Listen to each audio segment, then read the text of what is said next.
Niliona rafiki yangu mmoja ambaye alitembea hapa kwenu jana, anashangaa mambo ya bottom up economic model kwa sababu amechanganya na ile bottom up ya mashindano ya kukunywa pombe. Nani ana chupa ya maji hapa?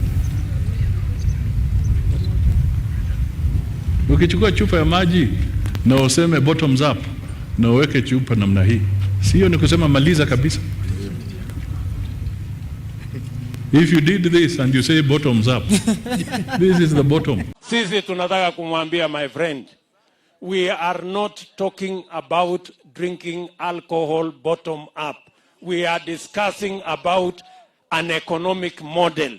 Unajua shida ya Kenya, watu wengi wamekwama kwa kuzoea kukunywa pombe.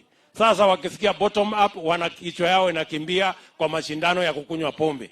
We are discussing about an economic model to lift ordinary citizens out of poverty and to make sure that every citizen counts in our country. Watu samehe hawa watu. Unajua, lakini hata na sisi nafikiri tu tuwasamehe. Kwa sababu hawa watu wamechanganyikiwa. Pombe ni nyingi, kuelewa ni shida. Na anyway, tuachana na hawa, tusiwasumbue sana. Watu wa Nyandarua tumekubaliana? Tutatembea pamoja.